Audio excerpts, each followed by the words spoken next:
Reluctantly. As spring comes to life, Jasper is ready to welcome you with unforgettable experiences and hospitality. And to tell us more, I'm joined by Vice President of Marmot Basin Ski Resort. Brian Rode joins me today. Reluctantly. This podcast, reluctantly sponsored by homegirls.ca, a top producing team at Remax Professionals. Also, by Northern Alberta Heating, with work in and out of Edmonton and hiring bonuses for experienced candidates. Email your resume to tim@northernheating.ca. Reluctantly. Great to see you, Brian. Yeah, great to be here, Terry, and talking to you all the way from Jasper, Alberta, which isn't that far away, I guess, just 3.5 hours. But yeah, nice to be here. Thanks. Let's start there. How quick of a trip? We have a lot of people who watch/listen to this podcast who are based out of the Edmonton area, and it is not that far. It's a day trip. As a matter of fact, you can do Jasper leaving in the morning, spend time in the town at the ski resort doing any number of a million things, and then return that evening if you're in the Edmonton area or thereabouts. So it really is Edmonton's playground, no?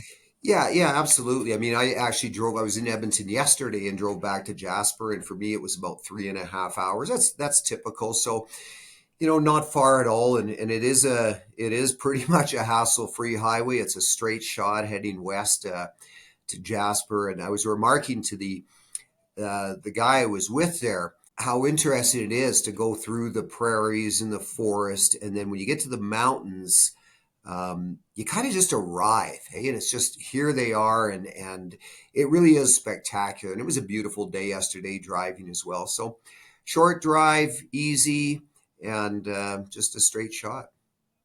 There are also people who watch/listen to this podcast who are from, the eastern part of British Columbia, northeastern BC, and it is also a playground for them.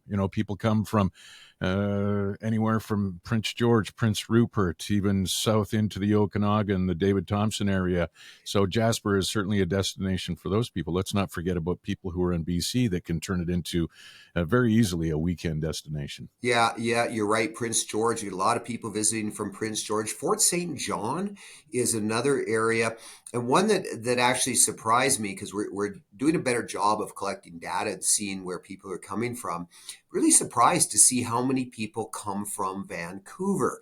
And, they're looking for alternatives too. And the appeal of the Canadian Rockies here in Alberta is really growing amongst those people. So we do get a lot of people from British Columbia for sure. And then, of course, there's Valemont and McBride, which is close by. So we get people from all regions. And the other market that I find is really growing is Ontario. And these sort of longer haul Canadian markets, there's a real, I don't know if I'd call it a movement, but a trend where people are looking for more authentic experiences. And this is something we're hearing, and we're seeing it. We're seeing people coming from further abroad, and they hear about Jasper National Park, what we have to offer, that we're not just a purpose-built kind of cookie cutter ski area. We're a very authentic destination. So we're getting more and more people from further abroad as well. And when you say more and more people, let's not have that as a perception where there is so many people that you can't function, you can't enjoy the experience, you can't take part in all of the activities and attractions that Jasper has to offer, no matter the season, whether it's winter, summer, spring, fall, whatever. More and more people does not mean a huge amount of people where you are just crammed in like sardines. There is space to wander, and it never gets to the point where you think, oh God, I got to get out of here, because Jasper is really got stuff where people can spread out and do all kinds of things. Oh yeah, absolutely. And that's one of the things that brings people back. I mean, we could double, triple the number of people we have here, especially Monday to Friday, and it's still not going to be busy. So when I say more and more people, you're absolutely right. These are just people from further abroad who are starting to discover Jasper for the first time. I had a really interesting experiment the other day. I asked AI, I haven't spent a lot of time on AI. I got to catch up. But I asked AI and I said, what are the number one reasons that people would visit Marmot Basin? And they spewed back this information, which is exactly what we tell people. And number one was, the scenery. Number two was a variety of slopes. Number three was the uncrowded atmosphere. And I had to go back to AI and say, hey, look, is this what Marmot Basin says about themselves? Or is this what other people are saying? They said, no, we harvest, reviews, and this is actually what people say. So uncrowded and the scenery were right at the very, very top. Here we are. We're just halfway through April in 2025. Obviously, this is a podcast. People could be listening to this day of release of the episode, or they could be listening to this 3 months down the road. But as we are recording this on April 13th, 2025, there has been a tremendous amount of snow that's fallen in the last 10 days, 2 weeks at Marmot Basin, but specifically you being the vice president of Marmot Basin. What does that do for the ski season, and how long do you expect to stay open for people who are looking at an immediate sort of ski vacation? Okay, so yeah, we'll be open until May 4th. We'll probably run out of people long before we'll run out of snow. March and April have been big snow months. Admittedly, we started out a little slower than usual with snowfall. We still got open in the middle of November, so that's early. But we got hammered with about 80, 90 centimeters in the middle of March. And just the last couple of days, another 16 centimeters of snow. Conditions are fabulous. We typically will stay open until that first Sunday in May. So this year it's the 4th. So people who are looking for some great spring skiing, conditions are fabulous top to bottom of the mountain. Got a great product here right now.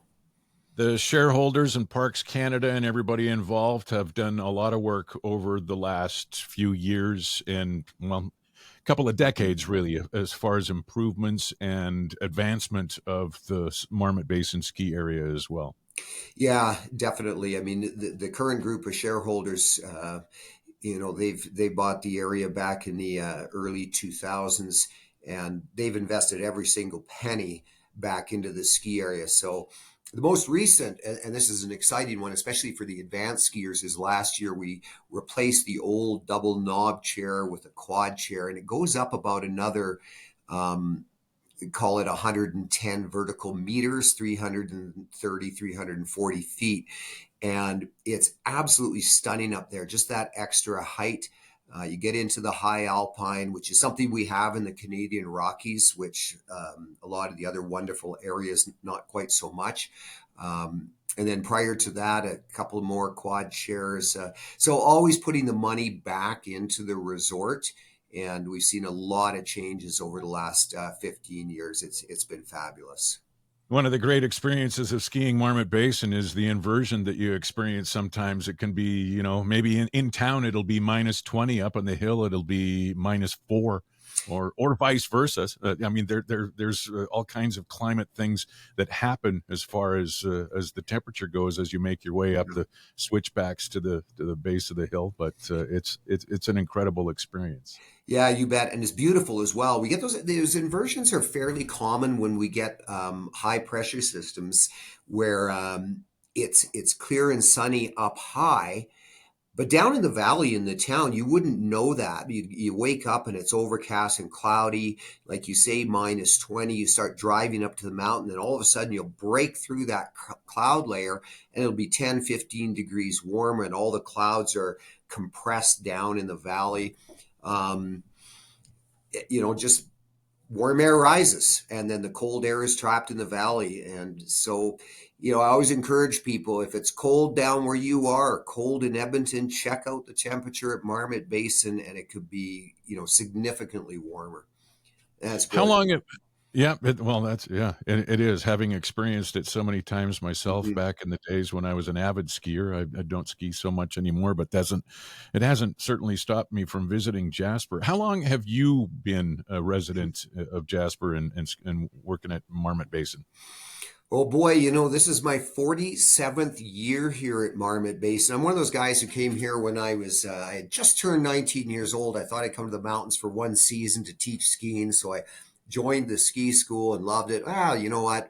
maybe I'll spend a second year. And then I don't think engineering is for me. I was kind of going that route. And here I am 47 years later, absolutely loving it. And the grass is definitely not greener on the other side.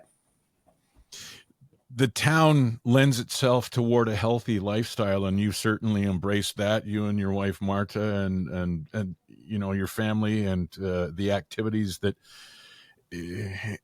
I mean, I guess when people think about winter parks or national parks, they think about winter and skiing immediately, but there's so many other things to do in Jasper, in the town itself, in the national park itself. And that's part of the reason why we're talking about this today, is because July of 2024 was a devastating series of events that led to the destruction of 30% of the town, with a lot of the homes and some businesses and stuff. But the reason we are here talking about it now is because Jasper needs us back.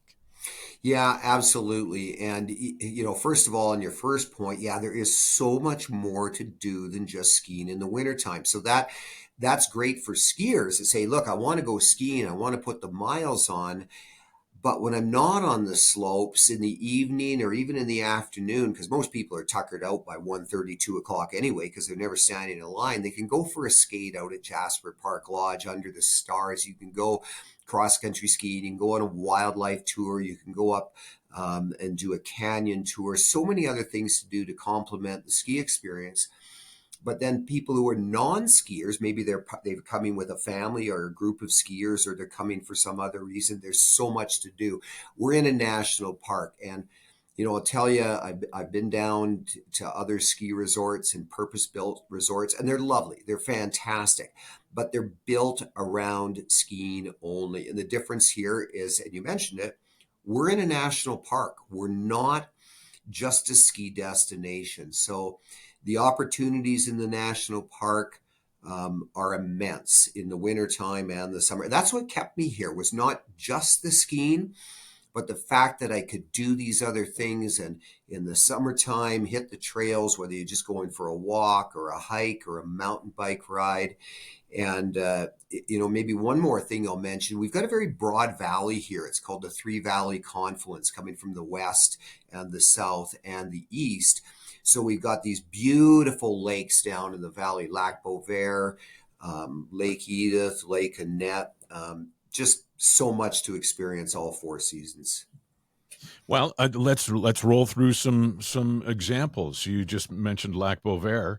Lac Beauvert is where I got my open water certification for scuba diving, believe it or else. After taking the course with Ocean Sports on White Avenue in Edmonton, you go through and you do your technical stuff, the school book stuff, I suppose, and then you do the pool work, and then you have to eventually go out into an open water situation. We did it at Lac Beauvert. So there's just one example. I mean, not to mention the canoeing, the kayaking, all of the other water sports that can take place on the various lakes in Jasper National Park.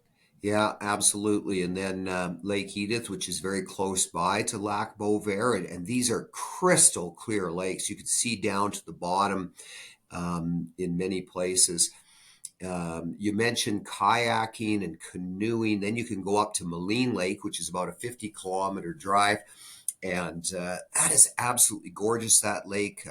The fishing on it is one thing, but there's a couple of campgrounds, Fisherman's Bay and then Coronet Creek, which is at the end of the lake. And these are beautiful backcountry campgrounds that you can paddle to.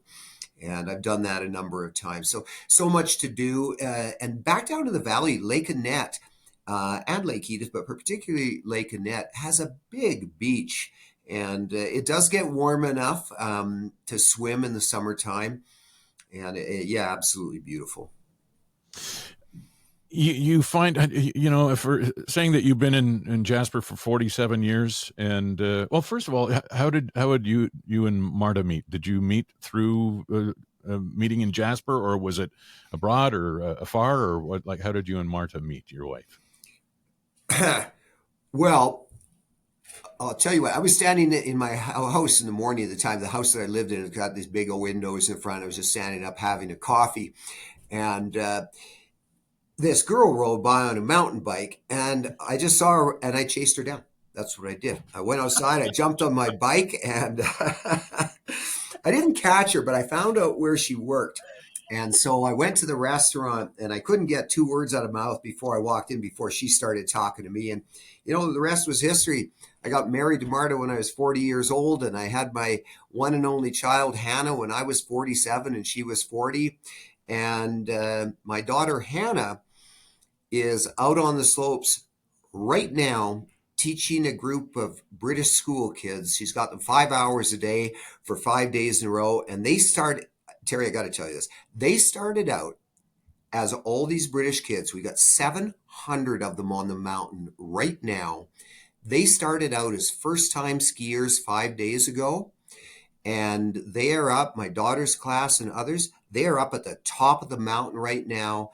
They're skiing intermediates, and some of them are skiing black diamond runs in 1 week. And again, that's the beauty of this resort. It's not busy. We got a huge variety of terrain, and these kids are going to go home with unbelievable memories. So she's absolutely thrilled to see these kids start 14 years old, never been on skis in their life. 5 days later, they're skiing from the top of the mountain. And it really is rewarding and fun to watch. Fun to watch these kids learn how to ski and go home with that. And that's another thing, too. You talk about that many hundred kids on a ski hill, and you get them on the ski hill, and it's not like they're all gathered together. They just dissipate, and you still have all the room in the world to go out and do your thing, whether it be green, blue, or black runs, whatever your ski level is. Yeah, absolutely. And I know this sounds boastful, but it's true. We do more UK school group business than any other skier in North America. And a lot of these groups have come back many times, because once they discover it, they'll come back. And of course, Europe is fantastic, but they have had lots of experiences in France. Not these kids, but the school group leaders have taken groups to France, and they've enjoyed it. But it's so much different when they come to Canada. Again, we're less crowded. We're very friendly. The town of Jasper, they can walk from one end of town to the other. It's safe. They'll see wildlife in town, and you're not going to get that just anywhere. So the experience for them is magical. And invariably, we get the comments from all of these chaperones and teachers, best experience they've ever had. And they bring a new group every year of beginners who have never seen Canada before. So the variety of terrain, and just, again, they're blown away by the scenery of our Rocky Mountains. Reluctantly. This podcast is reluctantly sponsored by Northern Alberta Heating Limited, specializing in commercial HVAC all over the province of Alberta.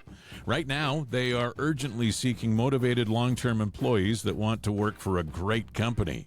Are you an experienced sheet metal worker? Are you looking for a new outfit? A change for the better? Maybe the place you're at isn't the right fit for you. Well, send your resume to tim@northernheating.ca. They're looking for new people, first through fifth-year apprentices and younger journeymen. They have worked both in and out of Edmonton, and they're offering hiring bonuses for experienced candidates. Get your resume together and send it off today. Email tim@northernheating.ca to kickstart something new or a change for the better. Reluctantly.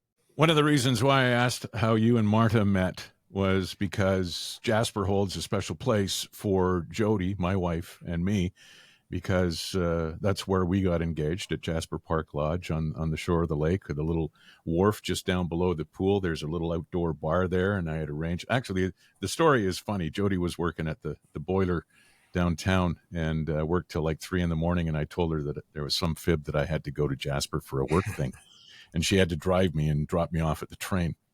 So unbeknownst to her, I packed a bag for her, and she was pretty grumpy when she was dropping me off, having to get up after only a couple hours of sleep. But I convinced her to walk me to the train, and then when we got there, she begrudgingly found out that I had arranged that we were going on the train. I had an engagement ring in my pocket. We went to Jasper, stayed at Jasper Park Lodge, had dinner at the Edith Cavell restaurant, and then I asked her if she wanted to go for a walk. It was like -24 out, and she looked at me like, "You want to go for a walk?" But I had arranged for champagne to be down at the outdoor bar and the on the lake at the little dock and everything like that. And that's where it all happened. It was November of 1996. So Jasper's always been special for us, going back, multiple times for a year. Yeah. Prior to that, with skiing, and then since then we haven't skied much, but have enjoyed the other stuff, and always go back to golf and everything like that. So Yeah. we make it back 3 or 4 times a year, and got the seasons pass and everything. We've got inflatable kayaks, so we're really looking to embrace even more of Jasper than we have in the past. But it's a destination for that kind of thing, for an engagement, for a wedding, for family reunions or gatherings or that sort of thing. And the other thing, I think it's interesting, just before we took the break, you were talking about people who come skiing, and I suppose there might be a dynamic in some families where there might be an infant, or somebody who's 2 years old or something like that, not into the skiing just yet, and there might be a thing, well, we can't go. Like, you guys go, I'll stay with the baby, sort of thing. But there's so much to do. People can go skiing, and then the other parts of the party can stay back at Mhm. either the hotel or the resort, or wander around through town. Like you said, you can walk back and forth from end to end. There's no problem having a Grey Coast stroller with the big wheels, where you can go back and forth through the town, and baby's sleeping and everybody's skiing and you're having fun doing the food tour or whatever the case Yeah. may be. Yeah, absolutely. So much to do. And, with the little kids, we've got a nursery here. There's babysitting services in Jasper. If you're staying out at Jasper Park Lodge, they'll bring a babysitter or nanny to the room. So there's opportunities to, go out with your kids and enjoy it. But there's also an opportunity to, how do I say this, to sort of leave the kids behind for a little while, the little ones, while you go enjoy stuff. And yeah, that's an interesting story about your engagement here as well. I'm going to go back to my story briefly, because it wasn't quite so. I was older and Marta was older when we met, and then I don't know, it was maybe 2 years later. We were having dinner in Mexico, and we are just talking. And I think our proposal was kind of more along the lines of, "Oh, by the way, we're going to get married before too long, right?" Yeah, yeah, yeah, of course. And we carried on with our dinner. It was just kind of a, you know, one of those had to be sort of things. So, and my wife Marta, very active as well. So she's a great skier. Didn't ski really much at all. Well, I took her out the first time she came here. She barely snow plowing, but boy, she can ski any and every run now, and has been like that for years. So, yeah, a great place for me and my family. Let's talk about the stuff that, and I'm kind of purposely leaving the fire until the end of the discussion, because I don't want that to be the prime, sort of topic Mm-hmm. here on the show. But what I do want to emphasize is the fact that a lot of people think, because of the fires, there is still a huge recovery process and no room, or what, like, the perception is that Jasper is not ready. But Mm-hmm. when in fact Jasper is ready. Yes, it was affected by the devastating fires in July of 2024 and all of the recovery and so on. It's still recovering, Mm-hmm. but Jasper needs us back. Jasper wants us back. The hospitality is there. The activities are there. And when you talk about hospitality, the continued um, facilities that have always been there, or have been there for a long period of time, are still part of the charm of Jasper. But there's been some really neat new development, Moline Range restaurant and distillery, and how they're helping out Jasper Brewing Company because of the water damage to them after the fire and so on. But there's all kinds of new activities. If you haven't been to Jasper in 3 years, it's going to be different Mm-hmm. than it was the last time you were there, right? Yeah, I mean, there's no denying it. It was a horrible experience. It really was. And that fire was devastating. And, it just, we are still recovering, and it'll be a long time. But you're right. We were very fortunate in that none of our critical infrastructure was damaged. The fire did not impact Marmot Basin at all.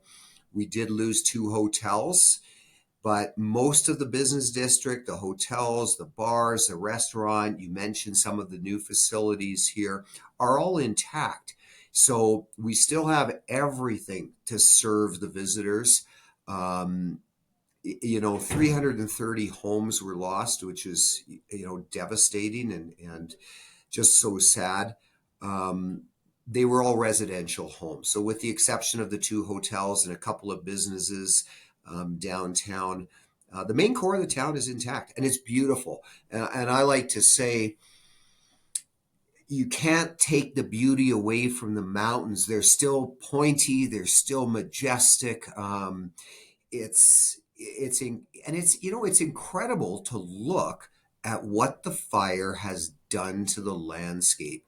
But it's no less beautiful. It has changed. And, people that know Jasper and have been here, they're going to come into town and be awestruck by the devastation. And they are also so pleased and happy to see that while changed, it's still absolutely magnificent in a different way. And I'm going to tell you a very brief story. I was in Edmonton yesterday traveling back. I was down actually in Aspen on business, and I had to stop at a store. I'm going to give a shout out here to Tiletown, one of many, many, many, many businesses. I walked in to get some stuff and talking to the people there, and they had raised $20,000 for Jasper recovery. And that's one of many stories like that. And that kind of support, it's hard to describe the feeling. That means so much to us, just the fact that people recognize that. And the woman I was talking to there, Shannon, she almost broke out in tears. So people who know Jasper have a lot of passion for it. And we're so thankful for the support we've had, but we continue to need that. We need that so that we can get back on our feet. Absolutely.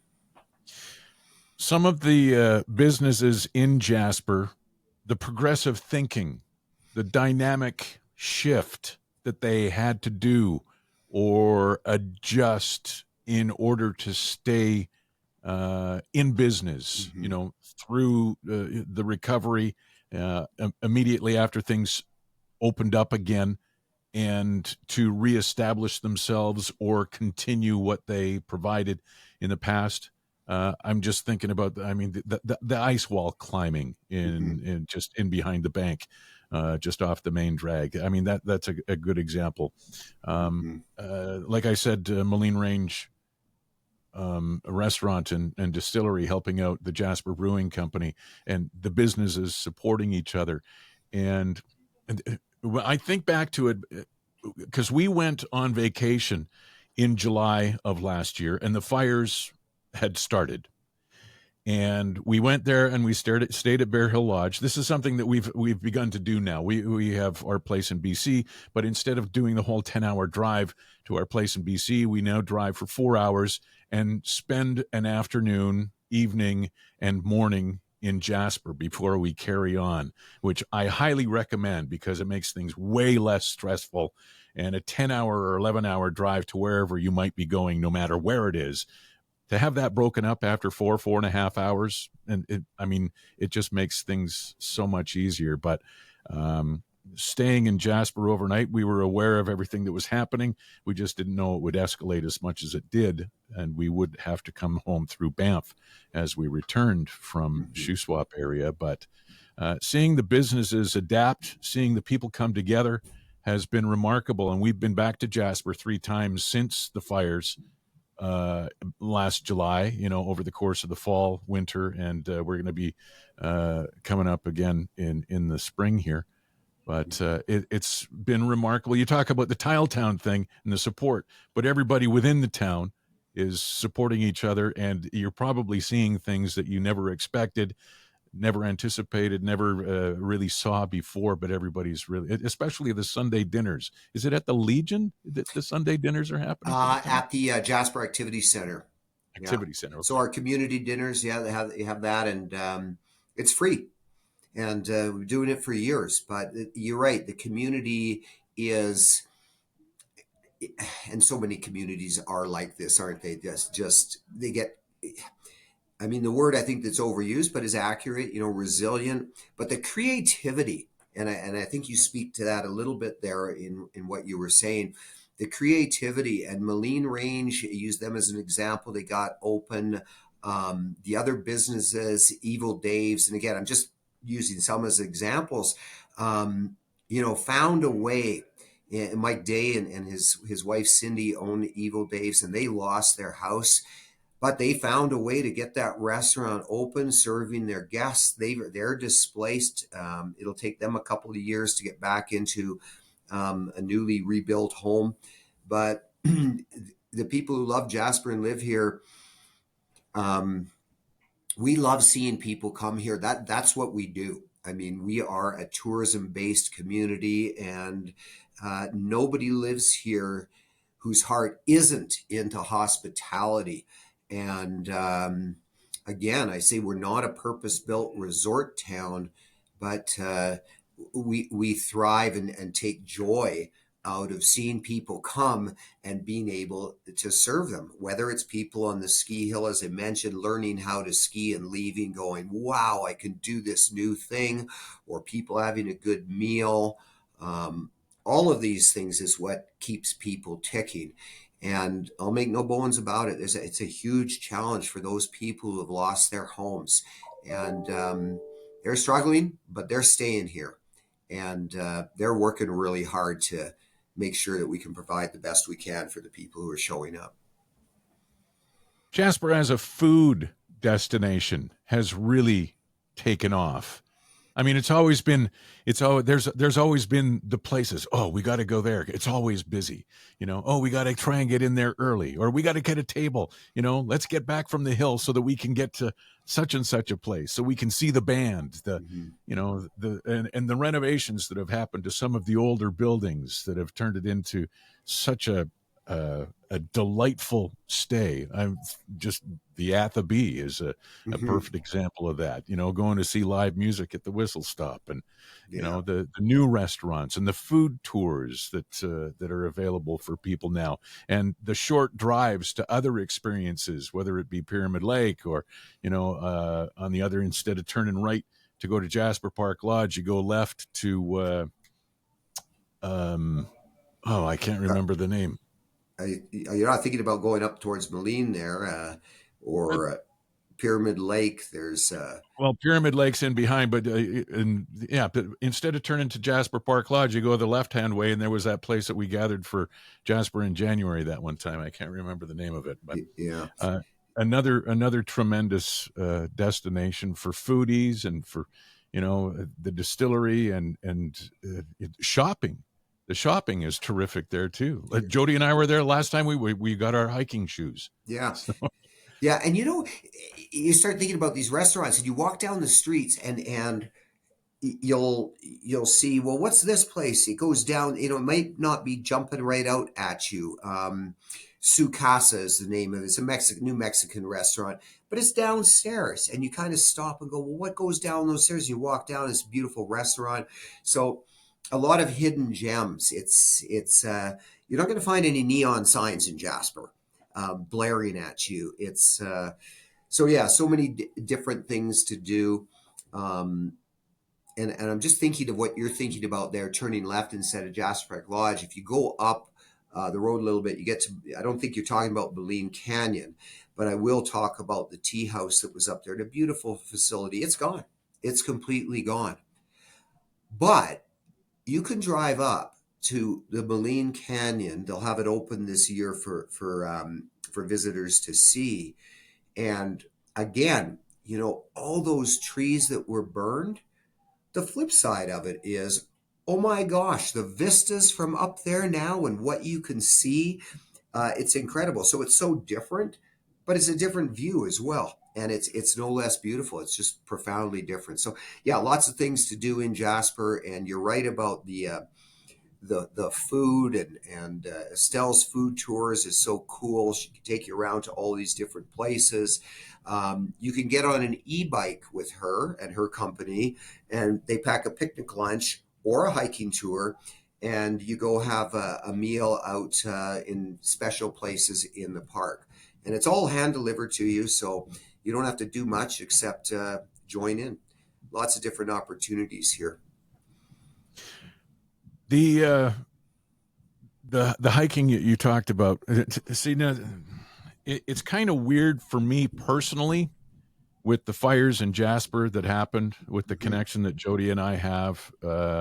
It's a special place for many people. It's just, no different from us because of the engagement and everything that happened in 1996 and followed, and taking our Mhm. kids there and that sort of thing. But the previous year in 2023, we dealt with the fires on the north shore of Shuswap Lake Mhm. in the Scotch Creek, Solista, Magna Bay areas. Mhm. So, what you're talking about, the vistas going through, yes, you can go through and you can do your hikes and you can be driving through, and it is devastating. It is shocking to see what a fire can do.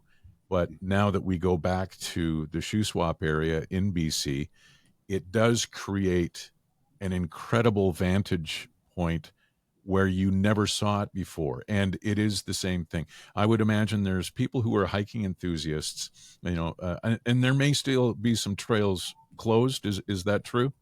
Yeah, there are trails that are closed. The trail crew, and this is amazing. It's Jasper Trails as a Facebook page you can join and see what's going on. But some of the pictures they've just taken over the last few weeks of the trail crews out there clearing hundreds and hundreds of trees off the trail and just working their butts off to get the trails clear. So they're opening every week and say, okay, now this trail is open. Now this trail is open. The trail that climbs up, that walks up, or you ride your mountain bike up to Moline Canyon, um, completely impassable. Like literally hundreds of trees. They'll have that open very soon. So the campgrounds, Whistler Campground, Wapiti Campground, they'll be open this summer. Now, mind you, we lost a ton of trees, but people can still come in, put their trailer there, put their tent there, camp, and that's their place to stay, and then get out and explore the park during the day, come back to their campsite, and that's where they are. So, that those campgrounds will be open for people that are coming in, albeit maybe less sites, but they'll be open for sure. Seeing this, the damage that happened in the shoe swap, and having been returned there a number of times since 2023, being able to look through what was dense forest before, and then all of a sudden we're able to see the Adams River, we're able to see Scotch Creek and all of the other things as you drive from Highway 1 up to Scotch Creek and then the north shore of Shuswap. There's going to be a lot of the same experience in Jasper, where you go through and hike through places, the trail, and then there may have been some dense forest or brush or whatever the case, but with the fires going through, like you talked about, different vantage, different sites, different things that you can see that you maybe had never seen before, no matter how many years you had been hiking those trails before. Incredible vistas, like you said. But the thing about fire is, fire has been happening naturally for thousands slash billions, millions of years, and it is regenerative. So Yeah. there is a certain rebirth that we are going to be able to witness with Jasper as we come out of winter into spring and then into summer, and it's going to be beautiful. Yeah, absolutely. And I got out on my mountain bike. We were evacuated for a month. And I got back out on my mountain bike not long after we got back, and was riding a little local trail called the Woodpecker.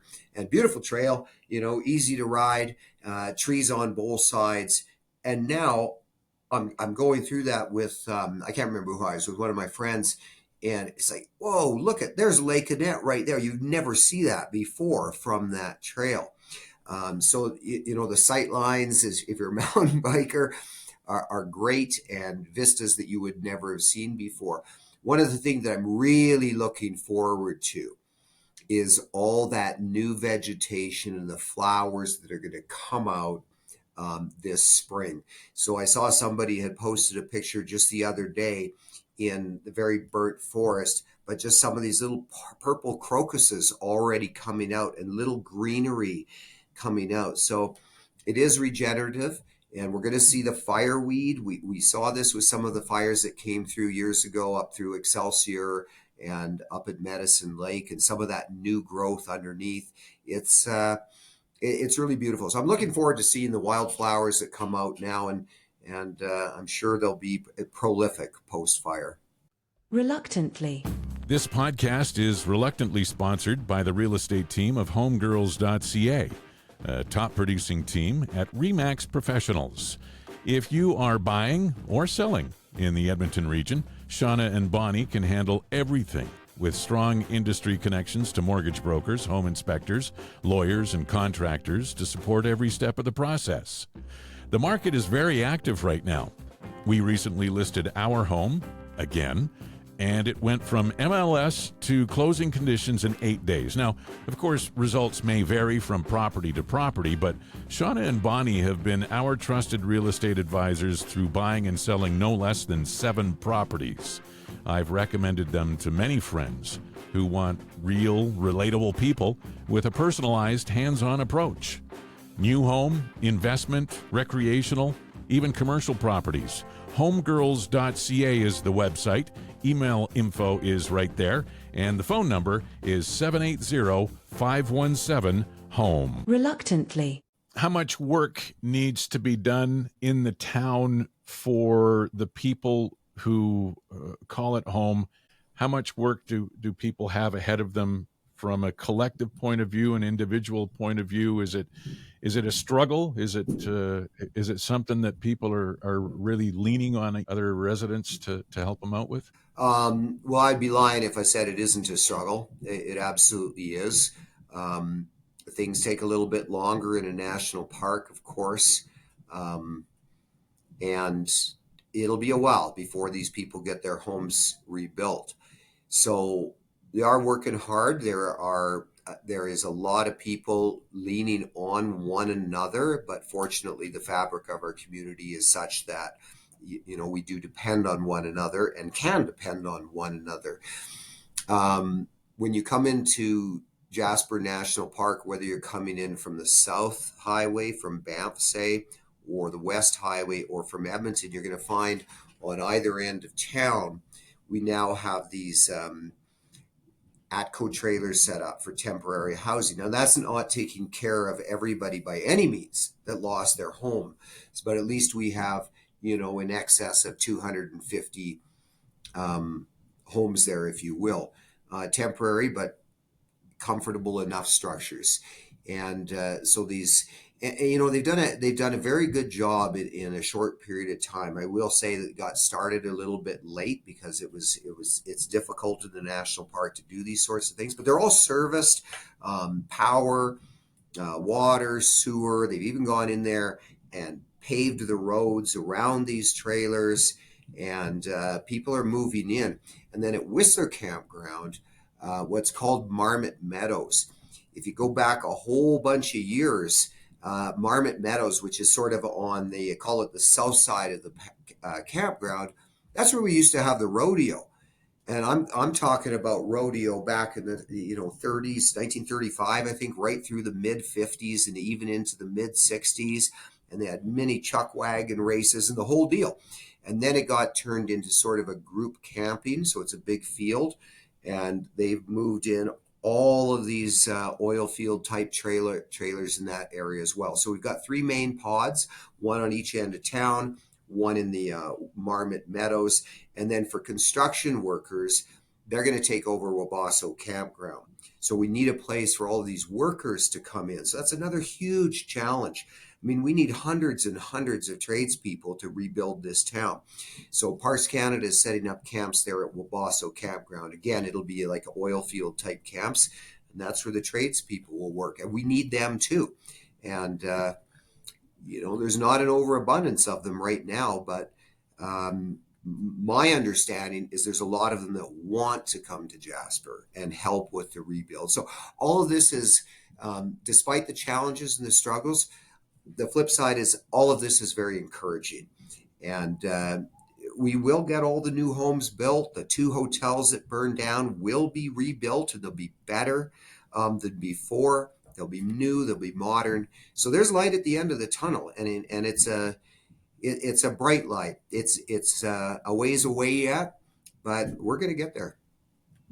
It's great to hear that it's encouraging, because I was going to ask if there is, with the townspeople, if there is a sense of optimism. I know, national parks, you talked about how things can take longer with a national park, likely because government, both provincially and federally, is involved, and decisions aren't made quickly. But the sense of optimism for people is there. Mm-hmm. Yeah, the sense of optimism is absolutely there. I mean, there will be people that just can't make it back, and they've already decided to move on, for various reasons. I mean, I think it's obvious if your home is gone, you can't rebuild it. Maybe your business isn't quite as viable anymore. So that's unfortunate. There are those, but there is a good sense of optimism, absolutely. And people are working really, really hard. And, speaking about the national park, and, things do take longer. It can be frustrating sometimes, the red tape. But again, that's why Jasper is what it is. That's why it is not an overdeveloped, over commercialized mega resort. So there's a good reason why it takes time to do things in a national park. We want to preserve what makes us special and preserve the ecological integrity and the environment that we have here. That's what people appreciate. That's why they come back. So me personally, I'm privileged to live in a national park. And I know that me, my friends, colleagues, I've been here for a long time, as we've talked about, we feel that we are not just residents here, but, we are the custodians of this national park. And nobody wants to see it overdeveloped. And we're going to retain that. And that's what people come back for. With a sense of not overdeveloping, there must still be a sense of possible opportunity. What are the opportunities in Jasper? You talked about some people, how they may not have had a business that could continue to be viable, and they can't come back. They're not going to come back. What about the opportunity? What opportunities are there in Jasper for somebody who has not had a business there before, who has not lived there before? Is there something from an entrepreneurial spirit that Jasper needs that people could go in and supply as investors into the town? That's a really hard question to answer. I'll be honest with you. I'm not sure. I'm really not sure about that. I think it's more the people who are currently living here are starting to re-envision what business they had and how they may rebuild that business. I'll give you an easy example. We have a couple of great activity providers in town that have done certain types of tours. And now the opportunity for them, and they are doing this now, they're building this out, is to say, fire on the landscape and the ecology around that. So they're building educational tours around that. And people are interested in that. There is certainly a growing trend for, cultural experiences and educational experiences. So the fire, I guess, in a way, has provided that. And we're seeing these tour operator companies seize that opportunity because there's an interest in it. I mean, people's eyes go wide when they see it and they want to know things about it. There's educational opportunities for kids. Parks Canada will be developing programs around that for youth. So I think those are some of the opportunities. I don't think there's going to be big opportunities for an investor to come in and develop a new product. But think people are thinking about things just a little bit differently, for sure.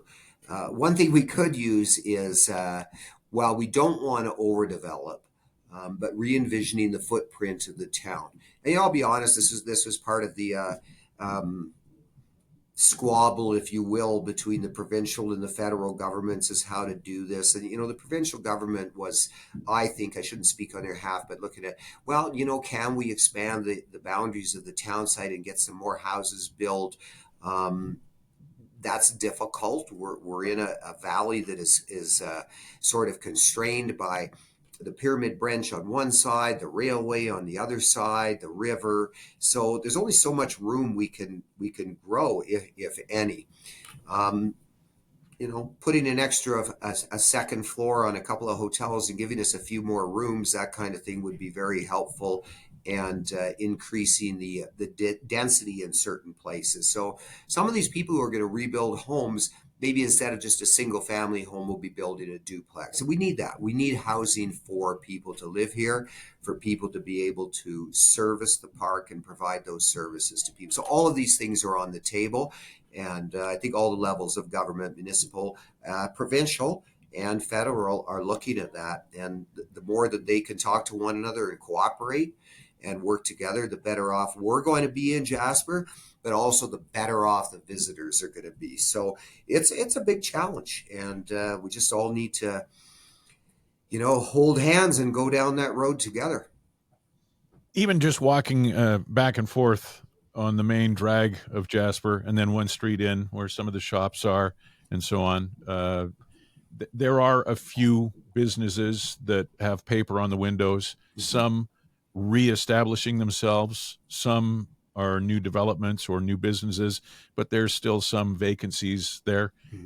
What kind of opportunities are available for that? And if someone was to, from outside of Jasper, who's never lived there before, what are the challenges with somebody who wants to come in, open a business, and then find lodging or a dwelling or something like that? Obviously, losing 33% of the residential properties in the city, it's going to be, or in the town, it's going to be a huge challenge. But is there a lot of red tape for somebody who might want to invest in a business for Jasper?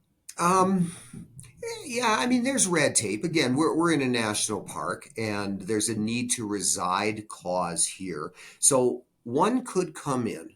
Let's take your example of a business that is maybe papered up right now, and they're going to put their lease available to somebody else to buy that. You could come in with a development plan, present it to the national park. This is what I want to do, and as long as it's in line with the national park standards, yeah, you could do that, and you could then either live in Jasper yourself, but you have to have a need to reside. You could own a home in Jasper but not live in it, but you would have to rent it to somebody who needs to reside here. So we need all of the accommodation, and always have, for the people who are working in Jasper, with the exception, of course, those who are retiring here. We want to take care of those people as well, and that's another challenge. Our seniors' home burned down, and those people have been displaced, and they're living in Hinton, and they're a huge part of the fabric of our community. So we need and want them back as well, whether they're working or not. So to sort of answer your question, could somebody come in and invest here? Absolutely, invest, create the employment, make sure that there's a place for those people to live. And again, provide the service and the experience that people are looking for when they come here. You mentioned using AI earlier in the show.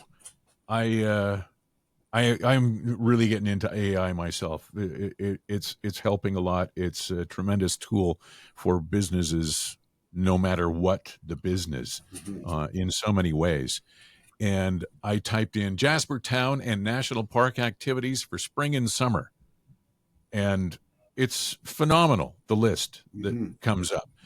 Explore downtown Jasper, visit the Jasper Yellowhead Museum and Archives, relax at the parks, golfing at Jasper Park Lodge, spa, wellness, planetarium, food tours, motorcycle tours, bites and bikes, e-bike tour. Then there's Pyramid Lake, Patricia Lake, Lake Annette, Lake Edith, Lac Beauvert, Moline Lake. The hiking, there's easy hikes, moderate hikes, difficult hikes, scenic drives, viewpoints, wildlife viewing, Jasper Sky Tram, the Miette Hot Springs, horseback riding, mountain biking, fishing, all kinds of stuff. Then it goes into spring specific things, April through June. And some of the things that I mentioned there may have been affected by the fires and might have triggered something for you to say, oh, that's closed or that's going to be open or whatever the case may be. But it's a valuable tool, and It's a great way to find out that there is so much to Jasper National Park and to the town of Jasper. Brian, you're a tremendous ambassador for the town. I appreciate you so much for taking the time to chat with me today. And I think what we can take from this is Jasper needs us back. Mm-hmm. There are plenty of incentives to go and stay, and there are plenty of places to stay and things to do. And the people, the hospitality are tremendous. So thank you very much for this. Yeah, well, thank you very much, Terry. It's been an absolute pleasure, and we want to share this very, very special place with people. So, yeah, come visit us, and all those things you mentioned. I didn't think I heard anything there that is closed right now. And horseback riding in the park, still open. Out at Jasper Park Lodge, they have stables, and up at Pyramid Lake, they have stables. So it's a great way to see the park as well, get on the back of a horse, and so much to do. So thank you so much. Skimarmot.com is the website for Marmot Basin. You can go to www.jasper.travel to find out more from Tourism Jasper. And like I said, if you just go into AI, Gemini on whatever it is, the Chrome or whatever, Google, Gemini, and just say what's to do in Jasper, and you'll get a list as long as your arm. So Enjoy Jasper, and thank you, Brian. Thank you, Terry. Reluctantly. This podcast, reluctantly sponsored by homegirls.ca, a top producing team at Remax Professionals. Also by Northern Alberta Heating, with work in and out of Edmonton and hiring bonuses for experienced candidates. Email your resume to tim@northernheating.ca. Reluctantly.